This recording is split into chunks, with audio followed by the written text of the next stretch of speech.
Hello everybody, great to see you back here on the channel. Now, it has been a little while since I've posted a video. I've had a lot on my plate these last weeks, and to be honest, I just haven't had the opportunity to get out and shoot. Not only that, the weather's been pretty bad. Even today, it's pouring rain outside, very wet underfoot. So here in Australia, middle of summer, it's been the wettest summer I can remember for quite some time. But last week, I did have the opportunity to get out and shoot the night sky and landscape. And I just want to run you through the experience because it was good therapy for me. So I decided to make my way out to a familiar location that I'd shot plenty of times before. And I think sometimes that's a good thing to do, especially when you haven't been out for a while, just to get yourself into a place that you feel quite comfortable in. So I made my way out. My targets for this particular night, being summer here in Australia, I wanted to shoot the southern sky a little bit, the Southern Cross area, the Eta Carina Nebula. There's a fair bit of hydrogen alpha in that area, so that looks really good. And I went to a location that had a nice, clean horizon down in that direction. I also was looking at shooting everybody's favorite at this time of year, and that is Orion in the northern sky here in Australia. So I decided to take two trackers with me, and you can see them here. I've got the Benro Polaris and the Skywatcher Star Adventurer. And I thought to myself, well, I can shoot sort of two different things at the same time, if you like. But I had a little bit of a problem. First up, I forgot to bring my Skylab's mobile phone adapter for my polar alignment. And as you know, with the Skywatcher, well, I'll just show you. I take off the tracker itself and I put the mobile phone adapter into that bracket just like that. Now I couldn't do that, well, because I didn't have the bracket with me. So what did I do to overcome this issue? Well, I'll show you. First things first, let's get that baby out of the way and move this one over a little bit closer. You're gonna laugh at me, but what I did, I only had my phone with the Sky Safari app on it and, well, no adapter. So what did I do? I just stuck it there exactly like that. And then because I've got this panning head on here, I can actually really easily move it around. And thankfully, because I leveled my tripod, I knew that it was level from the last time. I didn't have to do too much or any adjustment in this axis at all. So that comes down to having a really level tripod. But yeah, all I did, I just stuck it on there like that and just moved the phone to the position and polar align. Now, you know what? I thought to myself, man, is this gonna be any good? Because I was shooting with a 50mm lens. And for this particular shot, I was shooting Orion. So I was heading into the north. So there's a little bit more movement in that part of the sky relative to shooting towards the south here in the southern hemisphere. So I was a little bit nervous. I'll show you the image a little bit later on. But I decided also to shoot a stack, but I only shot 4 images. Now, why did I only shoot 4 images? Well, I had a slight problem. I've got to get organized here. Hang on. So what I normally do when I'm running these trackers is that I like to use a USB power bank. I don't like the battery setup in the Skywatcher. The on-off switch is so easy to accidentally turn on and off in the bag.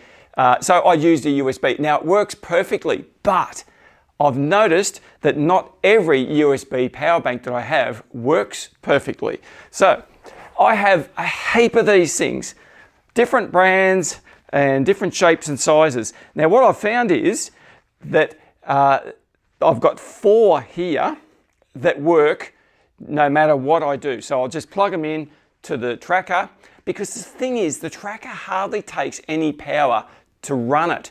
And a lot of these power banks need a bit more current draw to work. Now this is one of my better ones that I use for a lot of things. This will power the camera, it'll power the dew heater, it'll power everything. But if I just plug this into the tracker with nothing else, it turns itself off after about a minute. And I found this to my detriment the other night. So I tried all of these ones, no good. I even tried this one here, a big, beautiful thing. It works perfectly for lots of things, but the current draw is just not enough. Now, since I was out that night, I have done a lot of experimenting and found out that most of these are fine if I plug something else in to increase the current draw. So for example, in the cooler weather, I will have a lens warmer, dew heater on the camera, and if I plug that in as well as powering the tracker, no problem, these will last forever. But anyway, these are the ones, these 4 I showed you a minute ago, various brands, some are dear, some are cheap, eBay ones, they worked fine. So I had to sort all that out. So you can imagine I'm out there in the field with all of these things, trying to work out which one I'm going to be using. Anyway, I got there in the end, but of course time started to get away from me. So that's why I only shot 4 images. They were 60-second shutter speeds, ISO 1600, f2.8 at 50 millimeters. And I wanted to use the 50mm lens because it really draws that constellation of Orion in, and you can see all that beautiful nebulosity and the star clusters. There was lots of colorful air glow in the sky. It was very green, very bluey green color. So that came out brilliantly. But I'll show you the images a bit later on. I want to go on and talk about what I did with the Benro Polaris. Now, as you will know, if you follow my channel here, I have had a love-hate relationship with the Benro Polaris. But I have to admit that on this particular night, it worked absolutely perfectly. My plan was to set it up and shoot a couple of panoramas and maybe some single images of the southern region of the sky. And so I had no problem at all lining it up, getting it level, and doing my star alignment, and then shooting the actual frames. I had no trouble with the app, everything connected perfectly. So that's what you want to hear, isn't it? And I was again mostly using the 50mm lens, but I did get the 20mm lens out as well. But I have to say that the experience using the Benro Polaris on this evening was absolutely fantastic. So the only problem I can actually think of that I have had on a fairly consistent basis with the Benro has nothing to do with the actual unit itself. It's more to do with powering my phone. I've found, this is an Android phone, and I've found that when I'm connecting to the Benro using the app, it drains the battery in the phone very rapidly. So it won't last a night. So what I've done is I've bought a power bank which has the magnetic back, and I stick it on the phone like that, and that just keeps me going for hours. So that's a solution to the problem. I don't think everybody else has that problem. I don't know if it's just an Android issue or whatever it is.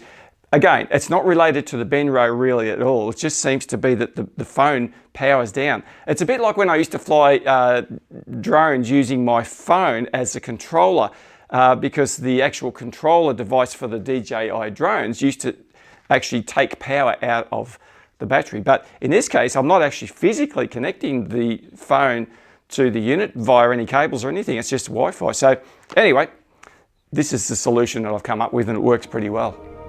So once I sorted out those little hiccups, I was well on my way to capturing some amazing images.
And so there you go, 2 star trackers, a night out under beautiful, clear and crisp Australian summer skies, and some gorgeous landscape subjects.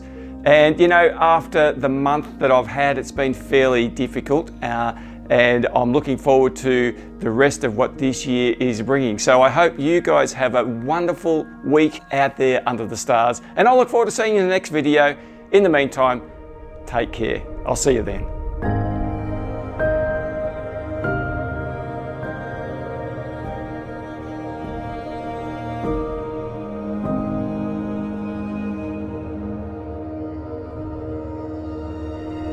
Thank you.